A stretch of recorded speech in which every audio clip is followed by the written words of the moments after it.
Sometimes we are excellent planners. We know how to dream, how to manifest, how to plan, but we don't get success. Do you know why? Because আমরা ভয় পাই। আমরা ভয় পাই hard work করতে, আমরা ভয় পাই failure হতে, আমরা ভয় পাই যদি আমরা সাকসেস না পাই। এটার মানে কি?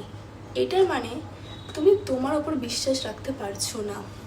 যদি তুমি তোমার ওপর বিশ্বাস রাখতে না পারো, আই এম সরি, তোমার কিন্তু সাকসেসফুল হওয়া খুব টাফ, খুব চ্যালেঞ্জিং।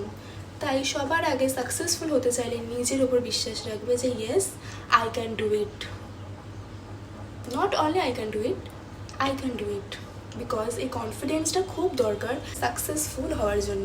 তাই লাইফে নিজের প্রতি ভরসা হারাবে না, ভগবান কোনো কিছু ইনস্ট্যান্ট না করে দিলেও বিশ্বাস হারাবে না। এই দুটো জাস্ট মেনে চলো আর নিজের কাজ করে চলো। সাকসেসফুল হওয়ার জন্য এইটাই একমাত্র মন্ত্র। তো এইটা ফলো করো, তুমি নিজেও সাকসেসফুল হতে পারবে আর তোমার বাবা মাও তোমার জন্য প্রাউড ফিল করতে পারবে।